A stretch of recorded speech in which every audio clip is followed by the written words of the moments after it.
Hey there, Knicks fans. How you doing? It is your boy, Jonathan Macri, with you for another episode of the Knicks Film School Podcast. I think I can say it. Andrew will correct me if I'm wrong, surely. This is our last evergreen pod of the summer because there's actual basketball happening soon. And we are ending with a bang. First, let me introduce our esteemed panel. Yes, it's a panel today. First, because I haven't seen him on the screen in a while because he's been busy because he had a new person in his house. Benjy Ritholtz. Hello, sir. Hey, man. How are you? Good to be here. Yeah, new person in the house. And he is crying a lot. I'll bet. But we love him. We're taking care of him. It's not frustrating at all. He's the best. No, all good, man. Anybody who ever says that there's anything negative about being a parent they're just an awful person, and they should go straight to hell because it's sunshine, gumdrops, rainbows. I don't know anything else you want to throw in there. Which is why I'm sure Andrew's gonna have plenty of kids. Andrew Claudio, hello, sir. Hi, I have no kids. What's the over/under? What's the over/under on when? Oh no, number. I wouldn't ask you on that. How many? That would be very intrusive. To put that on me, Ricky Bobby. The over/under is 0 at the moment. It's probably going to be a push. I'm good. How are you fellas doing? Wow. I took a nap earlier because I don't have kids. So there you go. That's great. Yeah, we're all good. Sorry to put you on the spot there, man. That's my bad.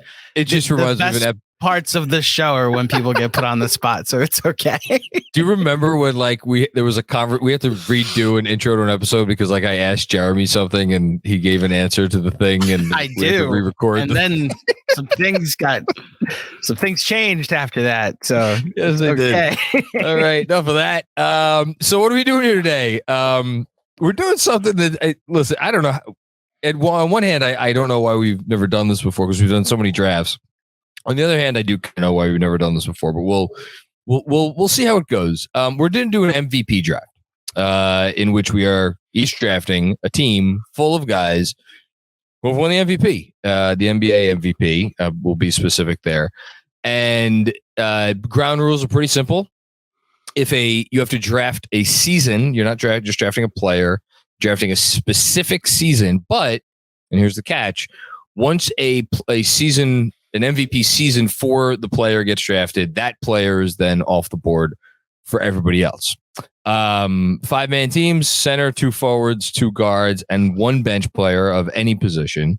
And I'm not going to give a lot of, do a lot of pregame soliloquy here. I will just say, on one hand, I thought about this exercise today, and I was like, it feels like maybe it should be more like a top 5 because there's no way it's 18 picks. We're gonna have 3 stacked teams, right? So you see here top 5 episodes. It's people, a good one at least, will people will choose different things. So it's kind of, I think, a matter of taste. And at the same time, and I don't want to say too much about this because I don't want to, although I'm sure we all will have kind of similar strategy, or I would imagine we will.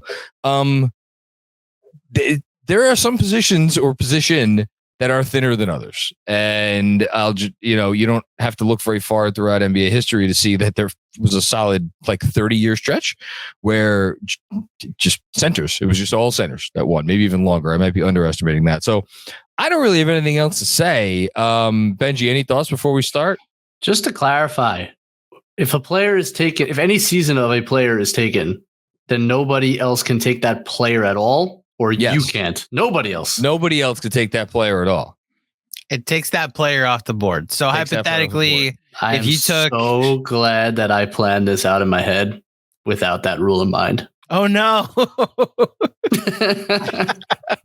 And here I thought I was clear in our text message. So we should add one. Good. I'm ready. Let's go. I like that rule because it adds a little extra. Because I just feel like we all know who we would each take a Jordan at guard. We would each take a Kareem. No, it is better. It is better. Yeah. Yeah, I like the caveat that and it'll make us go a little bit farther down the board. Yeah. It makes sure we get 18 players. It's not okay. Cool. No, that's good. That's good. I'm totally well researched for this and ready to go.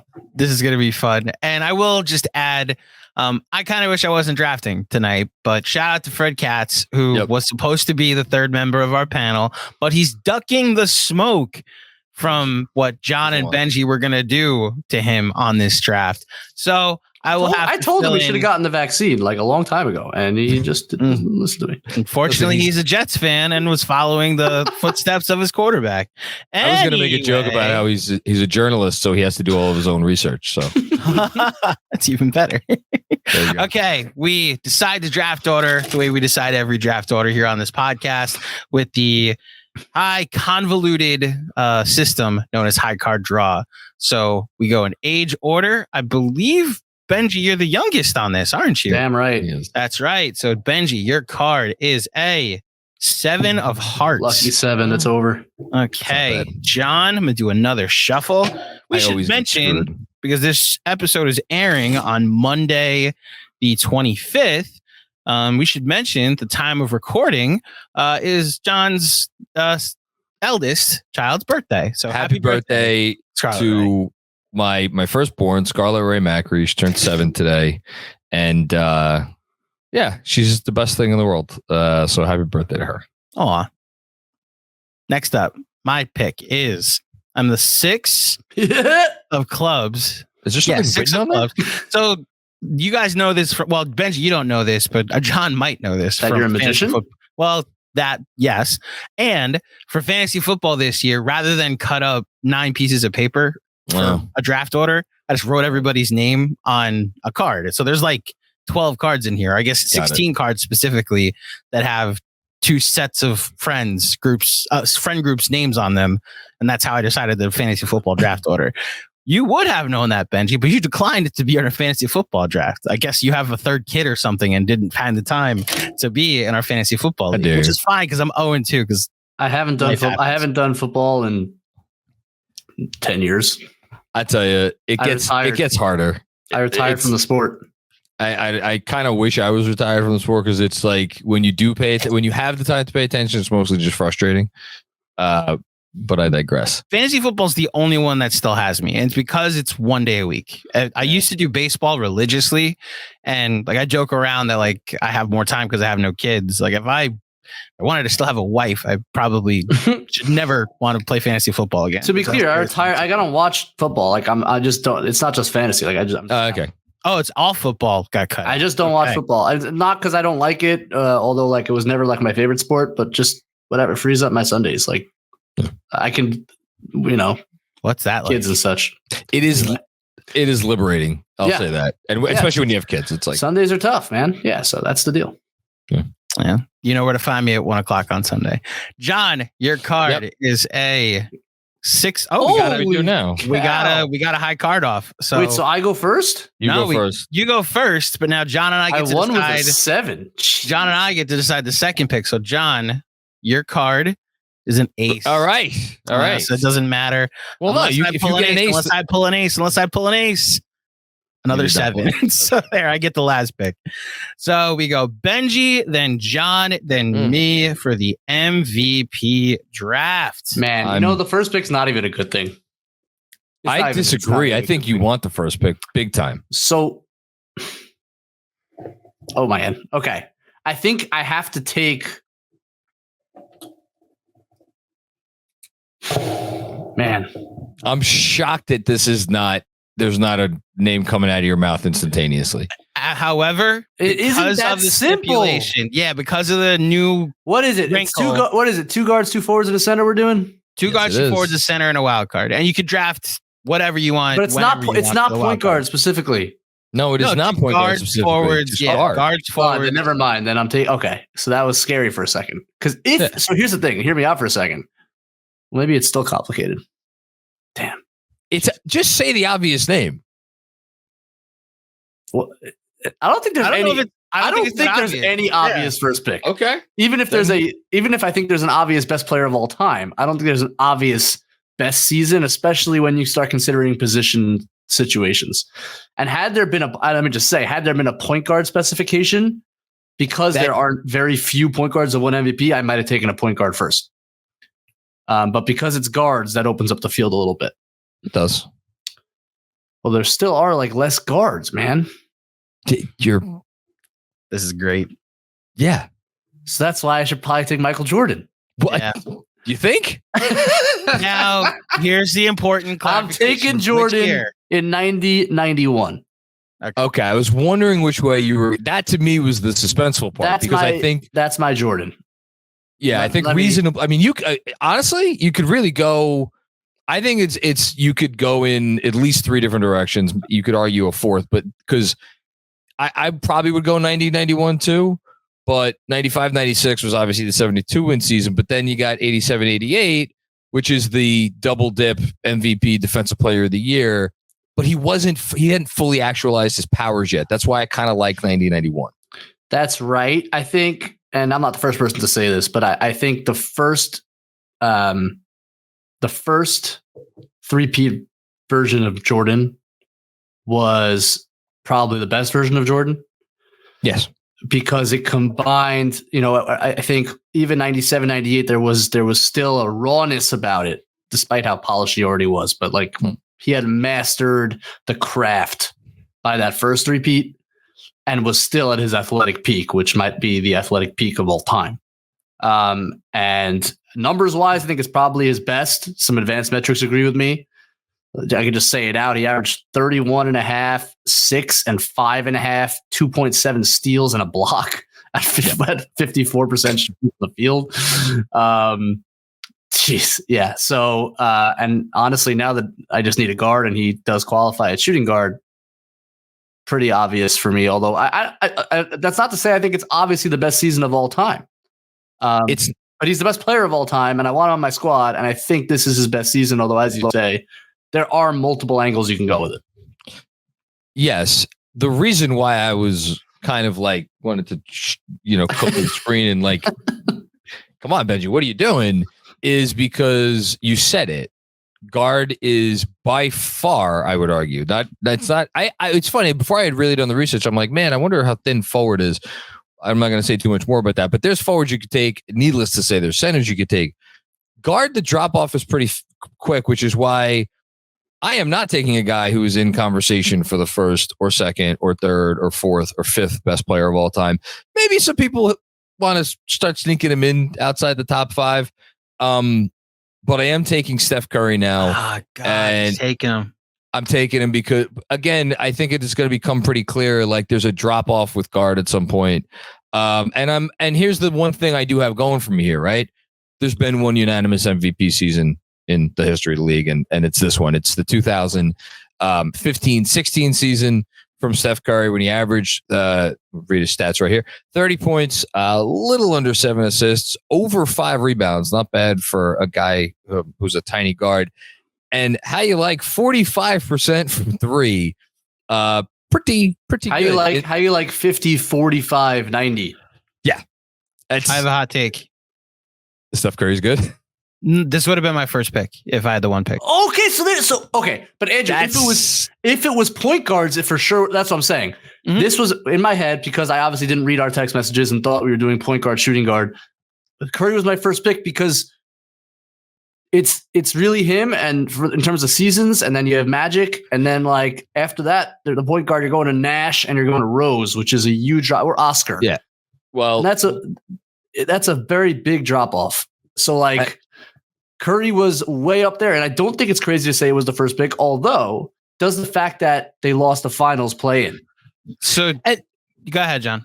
Yeah, no, I was just, I think, listen, beauty's in the eye of the beholder. We specifically didn't set out any, when you are voting for one of the three of our teams, this is how you, that's kind of what I think people should consider. The only other thing to build my case here, in terms of MVP winners ranked by win shares per 48 minutes, the only guys who have who have had better ones, that stat specifically, are the 3 greatest players of all time. It's Kareem, LeBron, and Michael Jordan. And it's Jordan 90-91, to be clear. To be clear, it is Jordan 90-91. Well said. I'm very fascinated because now I think now the draft starts. I'm curious where Andrew goes. Yeah, They do call him the GM. they do. I don't know if the two big names are off the board right now. So, So I'll say this. These were the two, you guys nailed it. These are the two names on my board. I personally would have went 95, 96 MJ, but I think there's two different versions of him. Where in 91, he was still beating people with his athleticism and like average a triple double, not average, but got a triple double in the finals for the clincher against the Lakers. And obviously on his way to his first title, whereas that 96 team was the 72 win team, came back with a vengeance after getting eliminated by the Magic and really started to feature his jump shooting.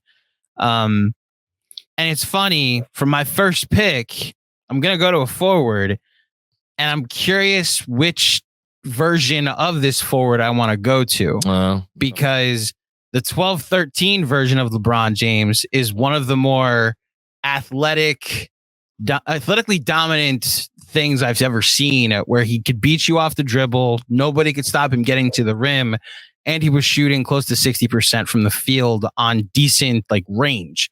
You know, this was a guy who was like the master of the mid range. And for my money, I know there is a pushback to when people say this, possibly because LeBron James is the one that said he should have won Defensive Player of the Year. But for my money, it was also the Defensive Player of the Year, and they gave it to Marc Gasol because of how good that Grizzlies team was. But I'll go LeBron in 12-13. I do want to just give an honorable mention to his last year in Cleveland, where he played 82 games. And you want to talk about carrying a team on his back. I thought this should have been, I understand why Harden won the MVP. He averaged what he averaged on a 65 win team. That's always going to be how the voters calculate that. I think LeBron, that's a 30 win team without him. And he got them to a 50-win team that eventually went to the finals. So, and we should note that he got 15 first place votes in that season. James Harden got 86. I think you're short shrifting the 08-09 version. That's another. This is like with the Jordan conversation. Yeah, I'm just like that guy. Talk about dragging the surrounding Cavs team in 08-09 was like a bunch of scrubs, and that team got pretty far. And that was maybe the most athletic player to ever play the game, LeBron James, in 2009. Like, I think the 08-09 LeBron is Iron Man in the cave.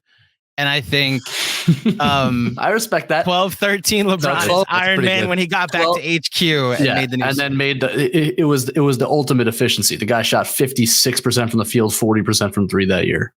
It was frightening how good he was that season. Yes. So here's the tough part is I have to take a guard here because to what you guys laid out, every time I look at these guard positions and guard candidates, I'm like, it's really kind of slim pickings. So I'll wait until he comes up. There's one guard that I don't think his best season was his MVP year, but he won the MVP for another season. So we'll get to him later. I'll take Magic Johnson. That's the right. I think that's the right pick. Used to be the feature, the featured subject of a show, a mockumentary on HBO Max. No longer. Shout out Winning Time. And I guess I will go, Your Honor. I will go with Magic, 86-87. This is the year they won the title. To put them up 2-1 in the Lakers Celtics matchups.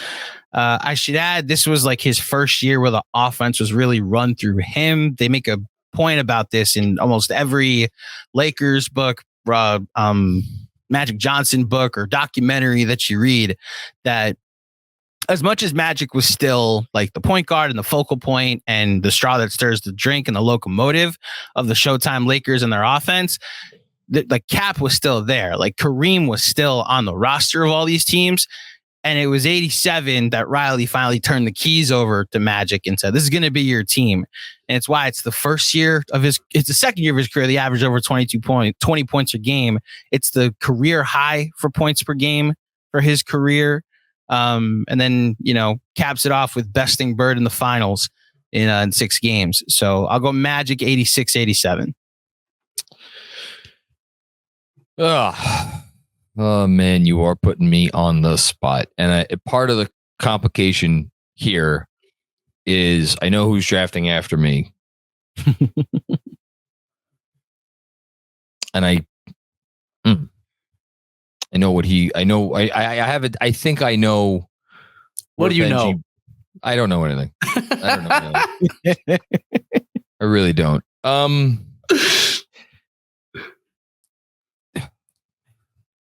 It's funny. I'm staring at 2 names and they're similar. They're similar in some ways. Okay. I'm picking between 2 guards here, and I'm going to talk about both of them because on one hand you have Oscar Robertson, 1-time MVP winner, and Oscar's kind of over the last 20, 30 years, and really especially after the Russ string of triple-double seasons, his star has kind of fallen in terms of how he is considered in NBA history. He doesn't make a lot of top 10 lists anymore. And I'm not even saying that's right or wrong. But this man interrupted what would have been a string of 5 straight MVPs for Bill Russell. Bill Russell had won 3 straight MVPs. And then Oscar won in 63-64.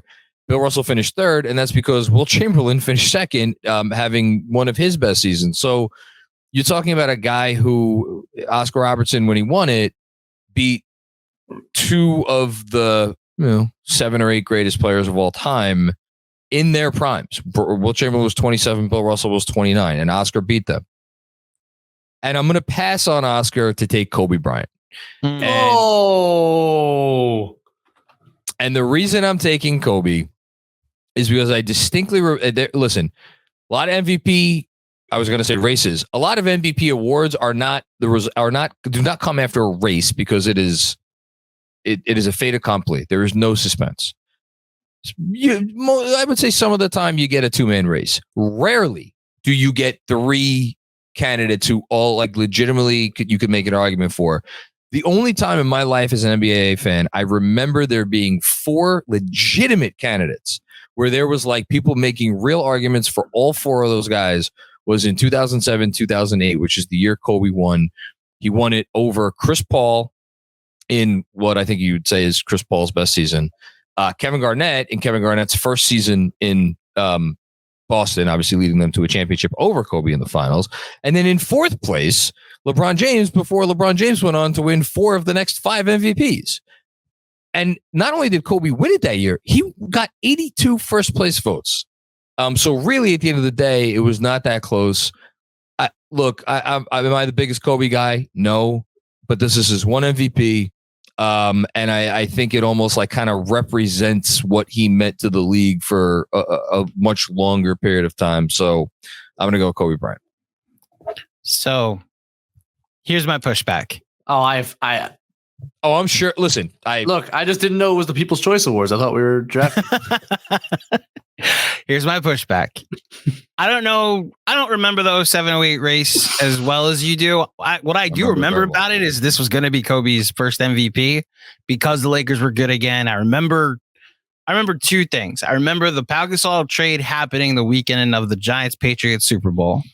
And that being I have basketball to look forward to when this Giant Super Bowl run is over. And I remember that because the Lakers were creeping up the standings and creeping toward the 1 seed, it was almost like an Oscar that had not for a director, an actor that's we haven't given him one yet. This is going to be his Oscar. This was going to be Kobe's MVP, which is why I think the voting related that way. The 4-man race that I remember that involved Kobe Bryant was for me his best season, which was 05-06, in which Nash had 57 first place votes. LeBron had 16. Dirk had 14. Kobe had 22. And Chauncey Billups had 15. And it was there's no clear-cut MVP frontrunner. And Kobe on a 7 seed is averaging 35 a game. Do we give it to him? Which is why I hesitated with taking Kobe. He's the guard I was mentioning. I figured he wouldn't get back to me, but I wasn't gonna pick him. And that's almost because kind of the strategy. I think John would have taken him here, or he would have taken him on the way back. I don't think Kobe's best season. I think it's one of the weaker, I would say weakest MVP campaigns we've had. I don't know about weakest. It's up there. I think it's a middle of the road MVP campaign. But because of the exercise, look, could I have taken somebody else and that's why I said I know who I'm drafting against, and I knew you weren't going to draft them, if I'm being honest. But it would have been, I don't know, I think it would have been disingenuous of me to let him slide when for my own personal strategy, I wanted 2 guards right away. So that's what how much stock do you put in value over replacement player as a stat?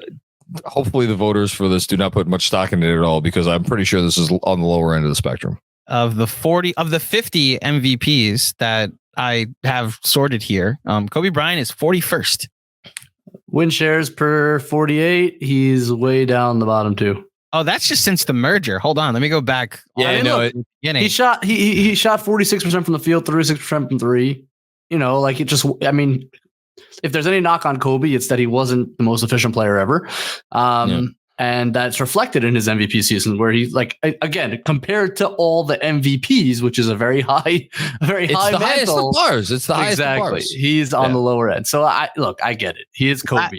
Last thing I'll add, I'm glad he has an MVP. Like, to be clear, I'm glad he did win one, especially since I thought he should have won for 06. I think this is Marty winning for The Departed, you know? Which I like. I like The Departed. It's a wonderful movie. Which is like a fine movie. He had a fine season. It's not 05-06. It's not Eddie and the Lakers. Enough bashing the late great Kobe Bryant.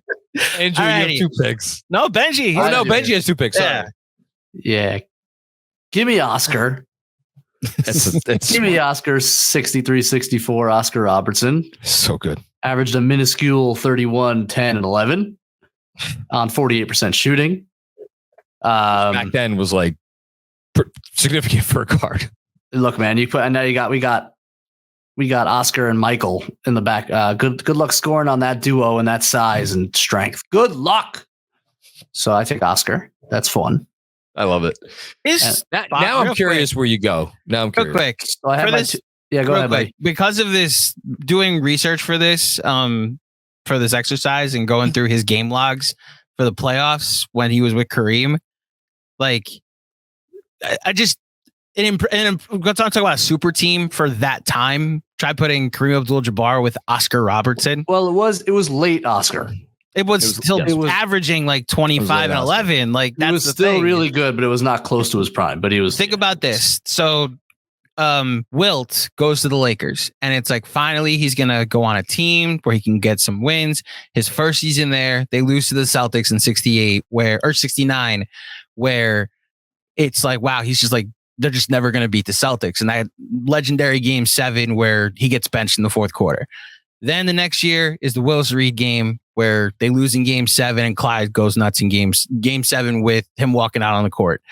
Then 2 years later, they finally win. That's the team that won 30 straight games or 33 straight games. And like West finally gets his only title, and Oscar and Wilt finally wins. And sandwiched in between there is them losing to Oscar Robertson and Kareem Abdul-Jabbar in 71.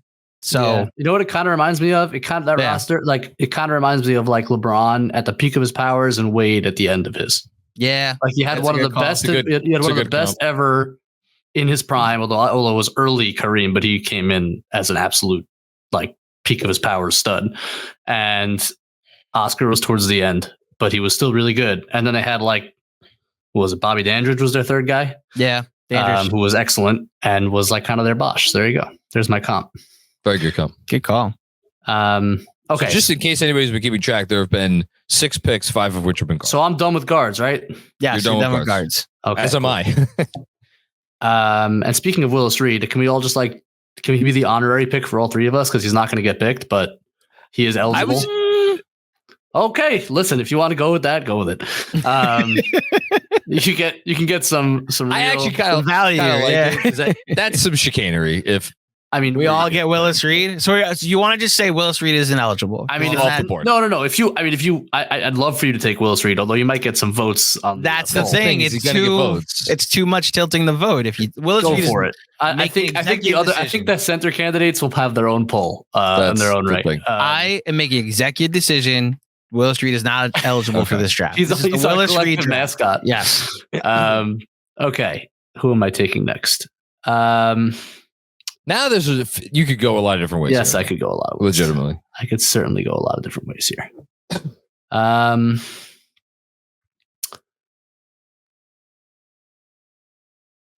Okay, I'm gonna take.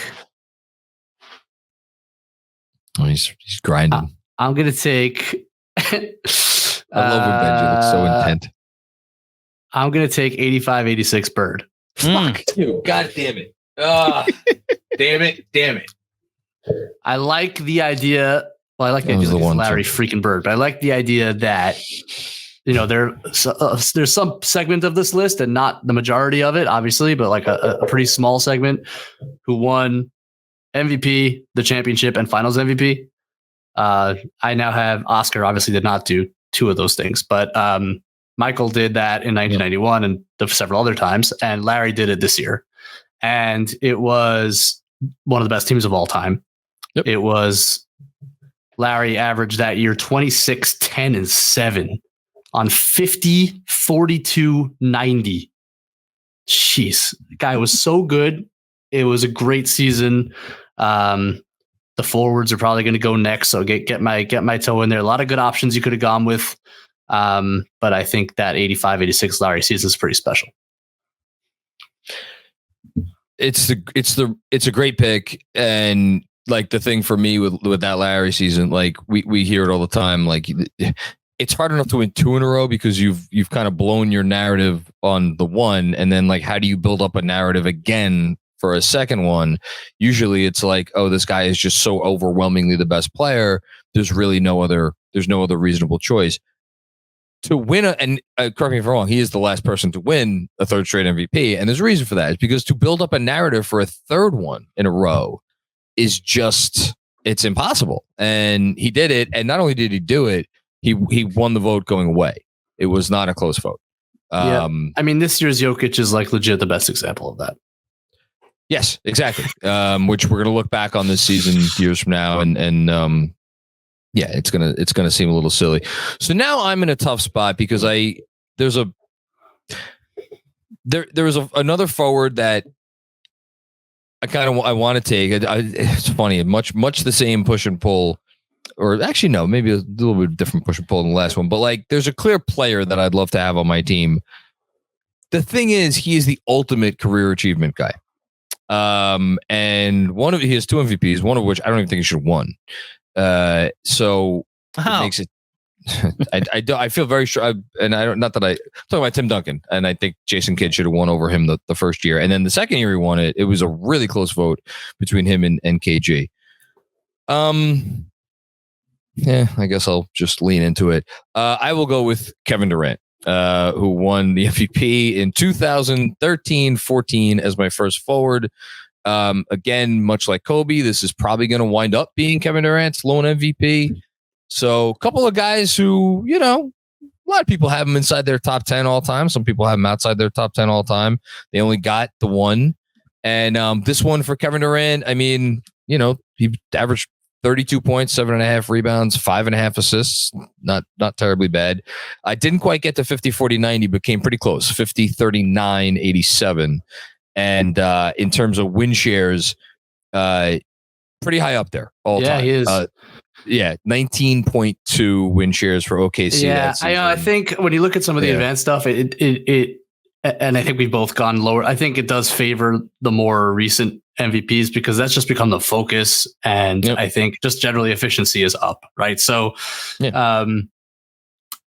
but Durant's season is way up there on the advanced stats. I mean, he was and is an elite scorer. He just is. He's a guy that if you put you can't really put the injuries aside, but like there's an argument that he's one of the 5 greatest offensive weapons, let's just say, in the history of the game. And you could argue that this was when he was at the peak of his offensive powers. So I feel okay about that pick, even though I did want Bird. I'm not going to lie.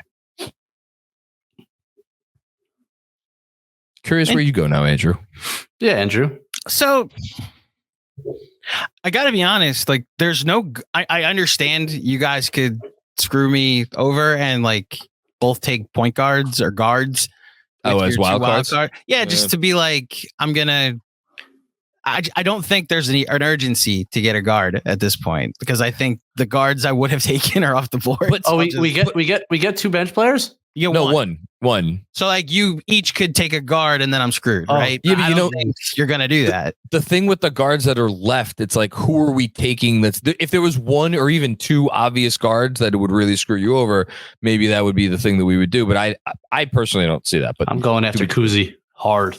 He is all yours, Benji. That's fantastic. So what I'm tempted to do is, in the spirit of competition, double up on centers.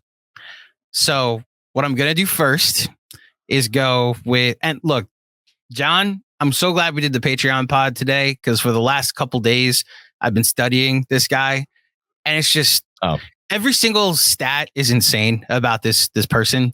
So I know what you're doing now. Okay. How about a season, an MVP season that didn't result in a championship? So you recognize that, you know, his career, because of his playoff success, or lack thereof, does have, I don't know if it's a reputation to it, but it's one of the first like Skip Bayless hot takes, like didn't do it in the finals. So we're disqualifying it. But Wilt Chamberlain, of all the MVPs, has the most points per game in a season at 37.6 when he won in 1959-60. The highest rebounds per game in which he had 27 rebounds per game. That alone is just insane that he averaged 38 and 27 over 72 games that he played that year. So I will go Wilt as my center and start there. What year? 59-60. Oh, I think you picked the wrong year. Really? Which year? So you're going with, just to be clear, you're going with the double dip MVP rookie of the year, correct? Is that rookie? I just went with his highest point total. Dude, yeah, so 66, 67, which, and I believe 24 and 24 and he won the championship that year. 66, 67. He didn't win the title. He didn't win it until 72. 67, 78. No, he did. Or sorry, 67, 68. No, he won the title in 1968. That was the year he led the. It was. Oh wait, no. I think you might be right. I'm pretty sure I'm right on this. You are right. I think I know my championships. Nah, that's right. You're right. You're right. Sixers won. You're right. It's West. Right, good. So you picked the wrong Wilt. It's fine. Good. That'll hurt your cause. Yeah, he averaged 24, 24, and 8. Yeah. On 70% shooting, basically. Yes. I went with the highest point total that was available for an MVP. You're just like ball don't stop. You're just a bucket ball don't guy. stop. Exactly. I'm here for buckets, Benji, which is why I'm also going to take, coming off of a championship, I'll take Kareem with the 71-72 title. Interesting. So you take 2 centers. Yes. That makes it interesting for me and John a little bit. Okay, I'm into it. You played this pretty well. I do see what Benji's saying about the Wilt year. I will just, in my defense, he averaged 37.6, 27 and 3 in the year that I did take. So it's not like he was a slouch the year that I did select him. But if you factor in the playoff success, which you're just like flat out not supposed to when it comes to the MVP, it would make it so that the other year is tilted. I'm going for the better individual regular. I don't know. I think I can make an argument. First of all, the advanced stats, at least win shares per 48. They do. Win shares do lean here. And I think it's a more complete version with the passing that he added, and I think it led to team success. But I do hear you, Andrew. I'm mostly joking, but it wasn't. No, my pick sucks. I like it when we push back on this. My pick for Wilt sucks. John took Kobe. I like it. So yeah, we're good. And then I got Kareem, the 71-72 season. So his second year in the league, or his third year in the league. Year he won MVP. His first of 5 MVPs. All right. No, well, this is the second. 71-72 is the second MVP. So he won in 70-71, which is the year they won the championship also. So you're not taking that year. You're taking the year. He averaged more points in 71-72. He averaged 35, 16 and a half, and 5. Yes. You're taking the season that, if you go by advanced numbers, it's the greatest season in NBA history. Yes. That's what you're taking. And it lasted until the... I might have gone 70-71, but that's only because I might be taking like the championship into account. Yeah, but that according to the advanced stats list is second best of all time. So not too bad anyway. Once I realized what you were doing, I got a little jammed up for a second because I'm like, man, it's funny. This is why mock drafts don't count. You got to get actually in the draft room and be in the thick of it until you really, very, very smart gamesmanship by you, Andrew Claudio. I am going to one more thing before I let you go. So. Yeah. I'm sure you guys have experienced this anytime you've done basketball research and anytime you've looked up like all-time rankings and lists and whatnot, where Wilt ranks every single time I find a list. Like Benji, I read this to John on Patreon today. So the Warriors all-time list of scorers, right? If you go by 50-point games, it's Rick Barry with 14. It's Steph Curry with 12. It's like Clay with 4, Kevin Durant with 2, and like a couple other guys with 1, and then Wilt with 105. And that's like every single scoring stat that this sport has. It's like LeBron with 7, like 50-point games for anybody. It's like Michael Jordan with 31, Kobe with 30, James Harden with a bunch, Wilt with 140. Like he is greatest scorers ever. I understand of a time. Just it's video game numbers. What his career amounts to. It's insane. Ain't no doubt. All right, John. I'm going to take someone who I'm so fascinated by this pick. No, it's actually a pretty easy pick for me. I'm going to go with Shaq. John, you're welcome. I was tempted to take Shaq, but I was like, I will leave that for him and take the two old heads. The pain. It's a bit of a personal pick because Michael Jordan's my favorite player of all time, but Andrew, this is your fault. Sorry. I've never, to this day, on a basketball court at least, I've still never seen anything approaching the level of dominance that Shaq had. And this was, again, much like my Kevin Durant pick and much like my Curry pick, maybe not my Kobe pick, but this was Shaq at the absolute peak of his powers. Nobody in the league could do a blessed thing with him. Nobody stood a chance. It was, I mean, for anybody who was listening to this and is either too young to remember or wasn't even born yet, when Shaq was in his prime, I mean, the only limitation he had, and I mean the only limitation he had, was the fact that he didn't really care nearly as much about basketball as a lot of other guys that were taken. He wanted to do all sorts of other things, and he did those other things. And credit to him that he was still by far the most dominant player on the planet. He averaged it's 99 2000s against only MVP, which is crazy. 30, 14 and 4 assists, pretty high in the win shares, almost 19 win shares. But the last thing I'll say, and this is not a compliment to Shaq, I think he's the one guy in NBA history who is considered an all-time great, like a top 15 guy, who you could make a real argument his career was underwhelming in terms of individual accomplishments. Like if you would have saw how he came out his rookie year, and it was like, oh my God, this guy's going to be the best player in the league for the next decade and a half. To have him only win one MVP is like, I don't know. I can never get over that. So yeah. Benji, I will say that like all the greatness that we've gone over, and all the players that we've listed. Obviously, I didn't see. I mean, I've watched many of Kareem's games, but I wasn't there when he was doing it. And like, if you go back to his real prime, like 70s, the footage doesn't really allow you necessarily to like see the best of him.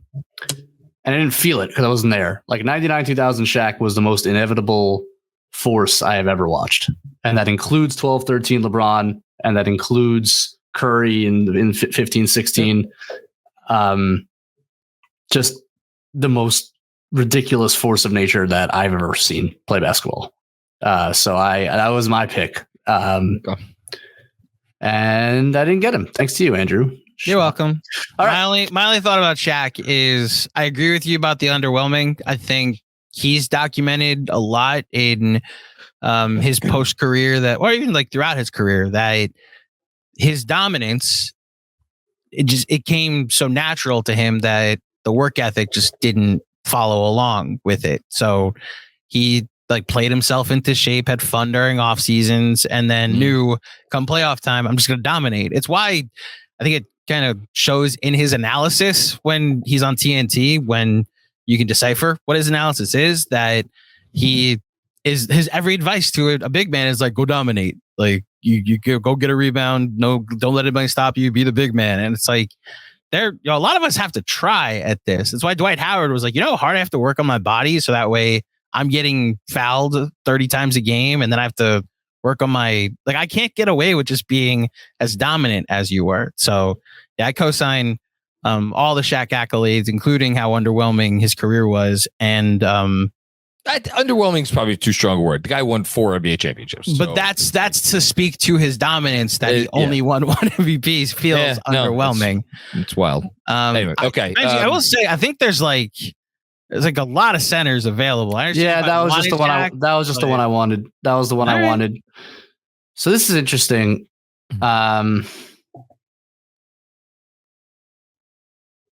This is interesting. Which center to take here? I mean, I don't have to take one, although I guess John could take another one. And that would leave me off. I mean, there's a ton of centers on the board. But. Well, yeah, but there might be a significant drop off from one to the next. Depends how you look at it, but yeah, sure.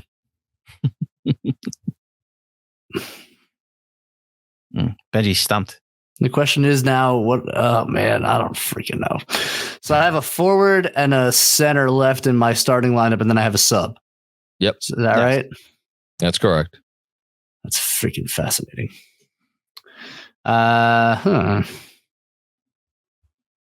Okay, cool. It's good talk. Good talk. See you out there. I'm gonna take. This is good. Man. This is good content here. I'm gonna take. I wanted to say like David Robinson. Bob McAdoo. Ooh, no, I'm not taking Bob McAdoo. I'm not taking Bob McAdoo, you fool. Sir, I thought you were taking Bob McAdoo. You said his name. He did say it kind of seriously. We also just had a conversation on Patreon. Those first 4 years of his career are nuts. No, wild career as a whole when you look at it, when you zoom out. You know what? There are like 4 other centers I have above him. But wait, hold on. We got to pick. Give me 1920 Giannis. Okay. 2020 Giannis. Okay. So I will know because we brought it up before. The second player now that has been picked that it won MVP and Defensive Player of the Year in the same season, although the Jordan pick was not that season. This is that season from Giannis. How about that season? So he won, and this is their championship year. No, year before. No, it is not. It's the year before their. Oh, that's 18-19. That 18-19. He didn't win the MVP the year they won the title. Yes, they won in 21. MVP. They won in 21. They won in 21. I get mixed up. COVID shortened season. Leave it to you to remember the fucking Sixers won in 67, but not 68, and forget who won the title. No, you know what, man? The COVID years kind of screwed me up. I forget the Lakers title, and then I backtrack 1 year because of it every time. Yeah, it's my bad. But yeah, I do remember every champion through 60 pretty quickly. All right, fine. So I'm still going to take 1920 because that Defense Player of the Year, I love that. Guy averaged 30.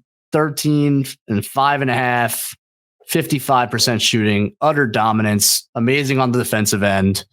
And I like, not that we're like picking a team, but just like obviously gives you tremendous flexibility. You can guard everybody. Sure.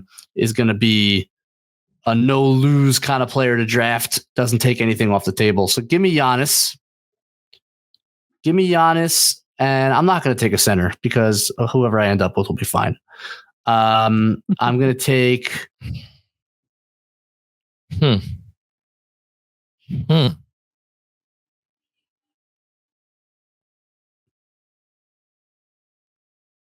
He is stumped. Give me KG. KG. Yeah, I was looking at that. Okay. Is KG eligible as center? Oh, I see. No, he's taking it forward. Taking him as my utility guy. You corrected myself. Yeah. You're right. 0304. Give me 0304 K Jizzle, 24, 14, and 5. The best defensive player in the world. I don't care whether he won Defensive Player of the Year or not. The very best, the most versatile, the best defensive player in the world. One of the best defensive players of all time. Again, the versatility he's going to give me on defense. A freaking stud. And had an amazing year that year, obviously. So give me Giannis and Kevin Garnett talk about athleticism, length, and versatility. Okay, keeping with that theme, I am also going to go for a guy who's pretty long, pretty athletic, and pretty versatile. And except he. And it's funny that you just took Garnett, because when people talk about what this player would have been in the modern game, Garnett is the most apt or common comparison to like what he might have been if he had come along and played 30 or so years later. As my utility player, I am taking Bill Russell. The question is, which of his 5, yes, count them, 5 MVP seasons do I want to take? I don't think that there is a right answer here. His stat, like Bill Russell was not his stats. That's the thing. It's like he just, but because of what I said before, about how difficult I really do think it is to just continue getting the same people to vote for you year after year after year. I'm going to take his 62-63 season. It is his 3rd MVP in a row. When he was 20 years old for Boston, I assume that this is one of the 11 years that he won an NBA championship. And Bill Russell, 62-63. Safe assumption. Yeah. I'm glad you did that, because it makes my choice a little bit easier, because I was one of the 2 that I was debating. Yeah. But you know what I like about it too is that you go up against Andrew, and now you got him guarding Wilt, which that's the only guy that's ever guarded Wilt well. So there you go.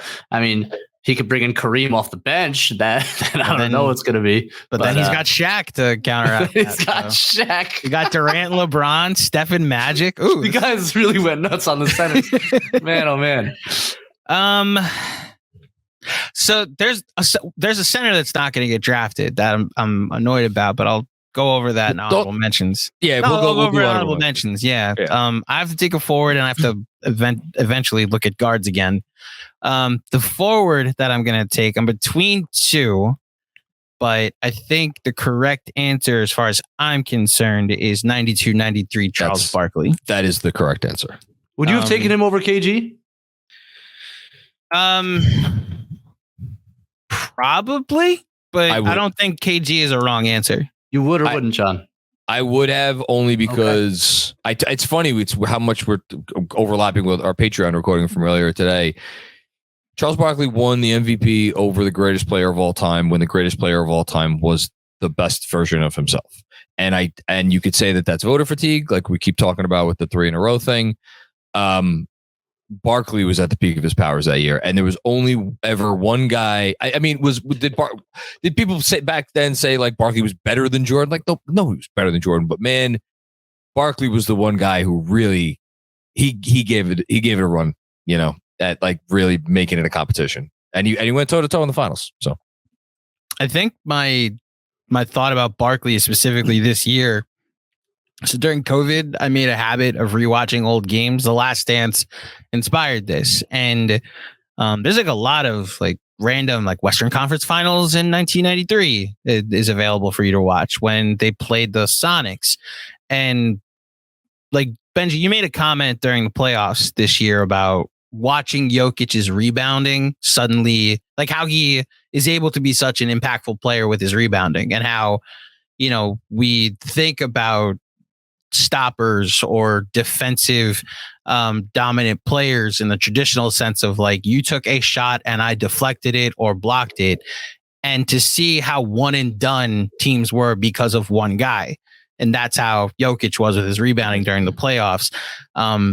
Watching Barkley in that game 7 just gobble up every single rebound that came his way. I'm talking first of all, his stat line was 44, 24, and 44 and 24 that game for his game 7 performance, to go along with 10 offensive rebounds.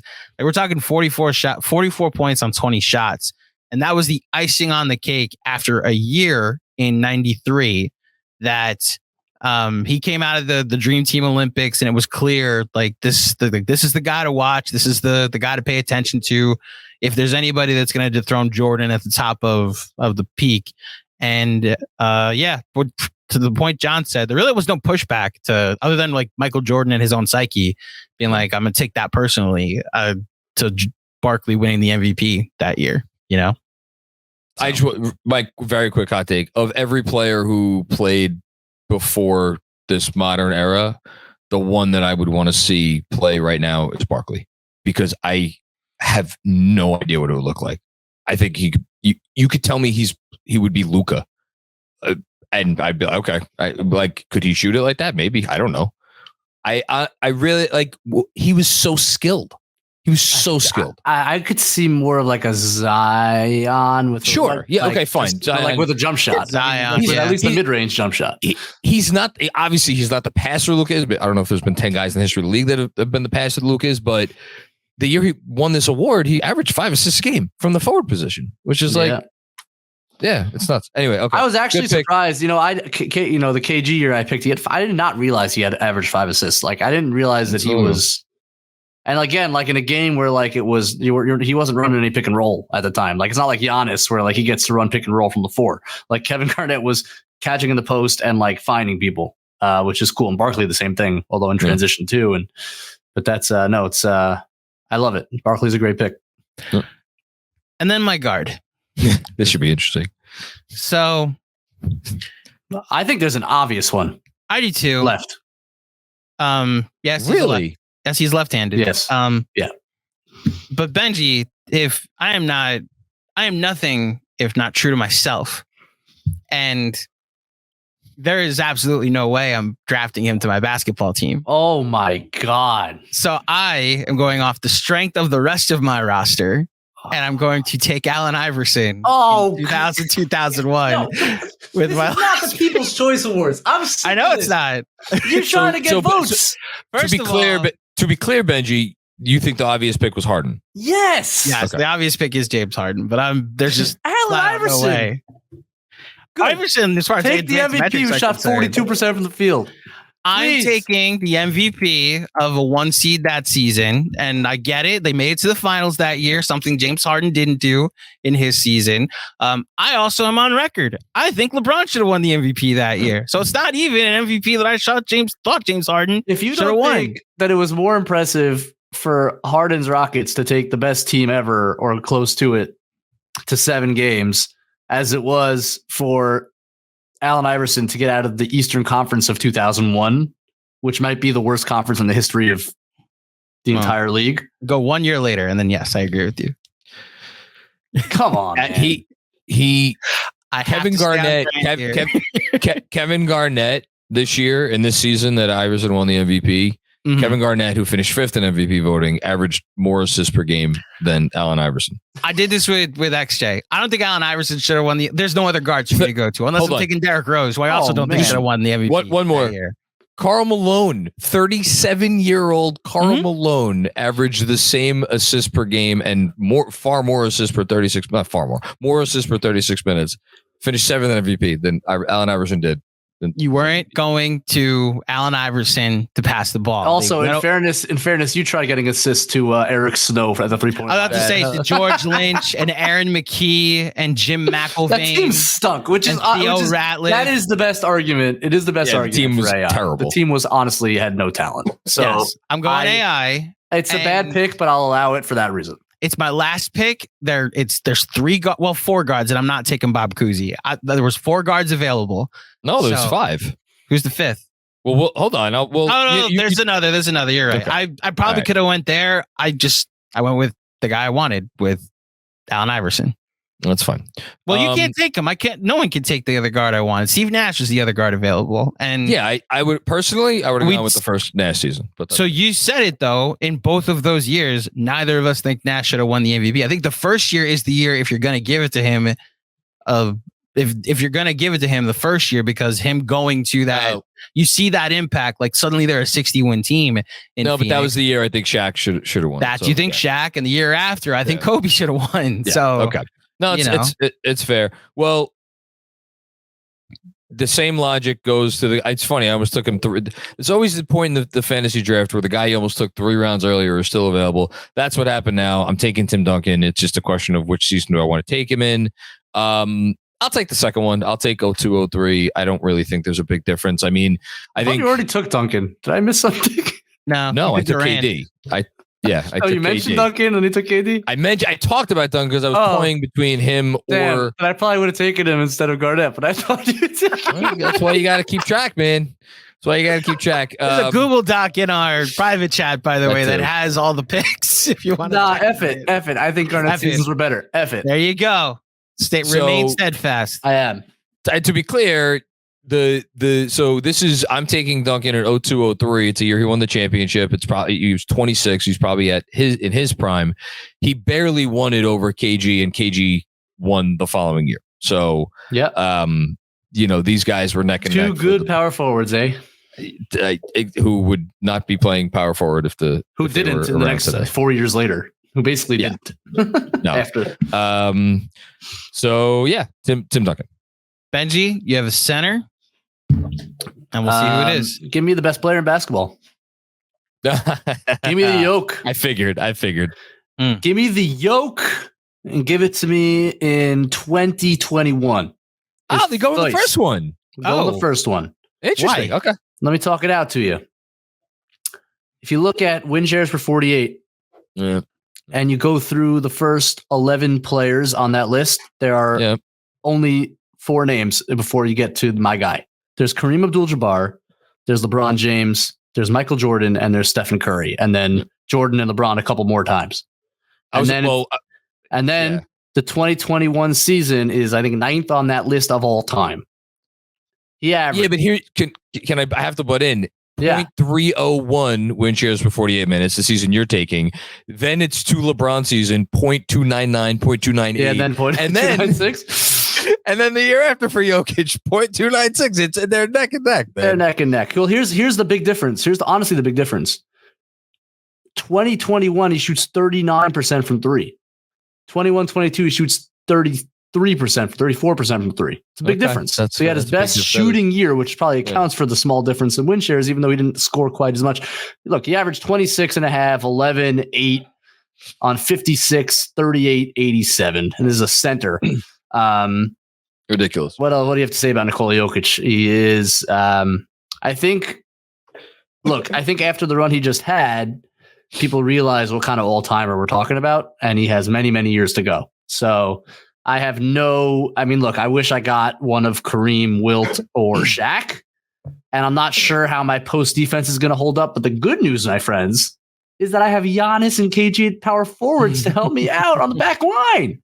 Plus, I have Jordan and Oscar at guards, big guards. I was about to say, there's a guy named Michael Jordan that I think would also I'm fine. I honestly picked the perfect team with which to surround my slightly defensively challenged center. They're just going to swarm from everywhere. And it's just going to be chaos out there. So, and they're going to be cutting like Michael Jordan cutting off Jokic. I mean, it's like God dreams about this at night. Like, so that is absurd. So I'm very happy to take Nikola Jokic. Give him to me.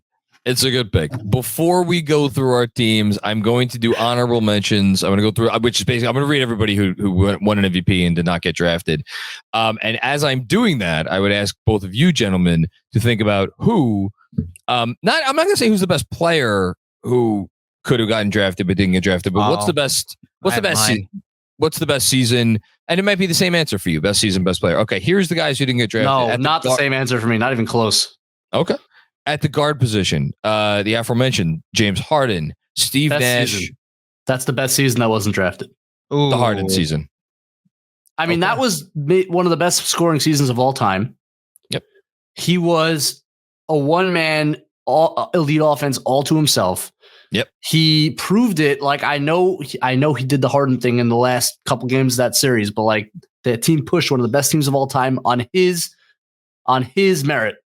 Like, he was exceptional that season. It was one of the best offensive seasons I've ever watched. He's a guy who's gonna because of how his career, I think it looks like it's going to end, is going to really get dragged through the mud historically. And it is unfortunate because when he was at the peak of his power, it'd be just like we both talked about Shaq before. You can do anything with Shaq. You kind of couldn't do anything with Harden. Nope, not that year. And by the way, I would not say he's the best player here. Not even close, frankly. So, okay, a lot of guys I take over him, but that's my best season. Okay. I wasn't picked. So let me keep going. Harden, Nash, Russell Westbrook, Bob Cousy won the second MVP award ever, and once a Nick, always a Nick, Derrick Rose. Those are your guards that could not get drafted. Forwards that did not get drafted. Only 4. Dr. J, in 1980-81. He also won several MVPs, we should note, in the ABA. Dirk Nowitzki. Should be noted that it's insane that he won an MVP in I know they were still young, but like the Bird Magic era there. I know Moses won one. You just said it. Where I'm going with my best season, best MVP not drafted is Moses. And so Moses probably should have won 3 straight there. So you think... Oh, I understand. So you're saying that Moses should have won in 80-81 when he was still with Houston over Dr. J. Yes. Okay. So you should have won the next year. Then should have won his first year in Philly. Okay. Well, and you're saying his first year in Philly was the best season that was not taken in this. His first year in Philly or his last year in Houston. Either or. Now you'd probably go the year they win the title because his impact is just evident in the eye test. But like you go. What did they go? They went 67-15 and then lost 2 playoff games that entire run. So Dr. J, the other forwards, Dirk Nowitzki, 2-time MVP, Bob Pettit, 2-time MVP, Karl Malone. How funny is it that a guy, all the all NBA teams, all the points, everything was not a consideration for any of us. I can say I wouldn't say that. When I made the KG pick, I definitely thought about Malone. You thought about okay. I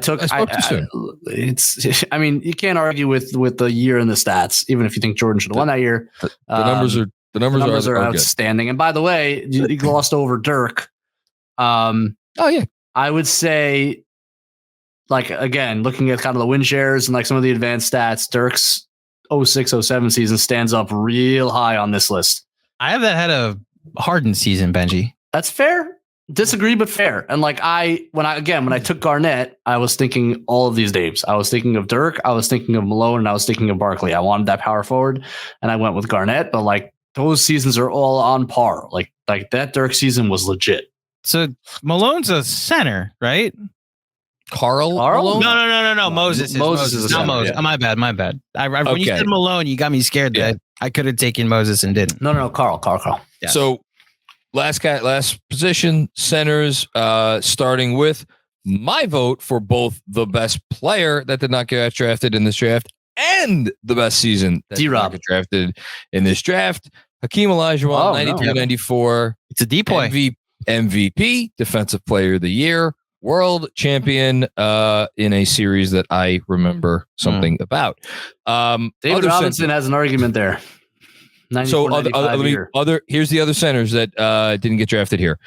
David Robinson, Bill Walton, the year after the year, it should be noted, people sometimes forget that he did not win it for 77, which was the Blazers championship year. He finished second that season.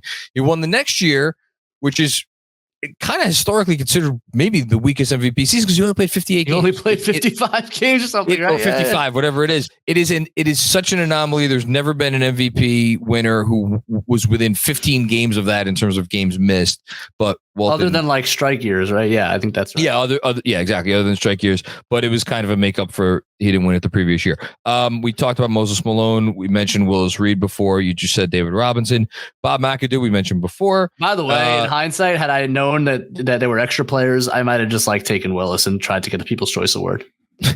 I mean, it's a damn good year. But Andrew, he averaged 22, 14, and 2 on 50% shooting and probably 4 block shots a game that they didn't keep track of. So no chicanery, and a Finals MVP and a championship. I overruled. He is eligible for every team. That he is on everyone's team. Oh, he is. He's all of our seventh men. Yeah. Hold on. The last three, and one's a recent one, Joel Embiid, and then two guys that I wonder if you asked the 100 casual NBA fans, name as many MVPs as you can. I wonder if these two guys wouldn't be the guys that get named the least, and that is Wes Unseld and Dave Cowens. Great players. Great players. So, Benji, what season are you landing on that was the best season? Are you going with Harden? Yeah. He said the Harden season. Yeah. Okay. I'll go either Moses in 82 or 83, or I will go Hakeem in 94. Yeah. Hakeem was awesome. All right, let's go through our teams. I will go first. My starting five: Steph Curry, Kobe Bryant, Kevin Durant, Tim Duncan, Shaquille O'Neal. My God, talk about a far more modern team than I anticipated. And then off the bench to make up for it, Bill Russell. Benji. I don't remember. I have it. I got it. Oscar Robertson, Michael Jordan, Larry Boyd, Kevin Garnett, Nikola Jokic, not Jovic, and Giannis Antetokounmpo. My team at center, Wilt Chamberlain. At forward, LeBron James and Charles Barkley. At guard, Magic Johnson and Allen Iverson. And off my bench, Kareem Abdul-Jabbar. You know that meme of like the mean-looking dragons looking at the weird dragon, looking dragon? That's your team. That's AI.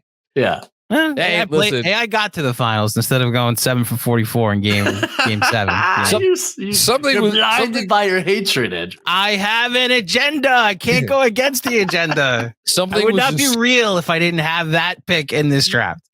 Something was askew with the rules of this draft where Allen Iverson is starting, Kareem Abdul-Jabbar is coming off the bench. Needless to say. By the way, I should note the wrong Wilt season. So, you know. Then the wrong Wilt season, yes. Although for the wrong Wilt season to average 37 and 26. You know, I'm going to lose this poll because it's the People's Choice Awards, but I want to say I like my team. I think I would vote. Honestly, I would vote for you, Benji. Thanks, brother. I would vote for me. You got Jordan, so that helps. I would vote for me. Not bad. I'll just be honest about it. All right. Also, not for nothing. You know what's great about your team is that AI is going to put up 27 shots playing with those guys. LeBron's going to hate it because he's going to keep passing. Magic and LeBron can keep passing. And Wilt's going to start jogging up and down the floor. He's going to be so upset because AI is the ball's moving, and then Barkley's going to start barking. Oh, it's great! You got the worst. Oh man, in my locker room. Yep. You got terrible team chemistry. Kareem's going to ask for a trade. LeBron's going to do another decision. God. Magic's like, we'll go over it in practice. And AI, practice? Yeah. If Magic was tweeting about our teams, lots of great players taking it. Okay. Many of these players have won the MVP. Yes. There are many players in this draft that have won the National Basketball Association's Most Valuable Player Award. He left out the ABA MVPs. Billy Cunningham, shout out. Yes, Artis Gilmore, shout out. Mel Daniels, shout out. Spencer Haywood, big shout out. Connie Hawkins. Did you say the Pacer? Who's the Pacers guy that won MVP? George McGinnis. George McGinnis. A tie with Julius Erving. Yeah, I didn't count the tie because that's insane. Yes. Well, there was a lot of insane things about the ABA. Okay, conversation for a different day. Benji Ritholtz, you're the man. Go do whatever it is that you're doing these days. Andrew Claudio, not much. John Macri. This is great. Everybody out there, thanks for tuning into another episode of the Knicks Film School Podcast. We'll be back with more fun and games as basketball approaches. Training camp is a week away. We'll talk to you guys soon. Peace out.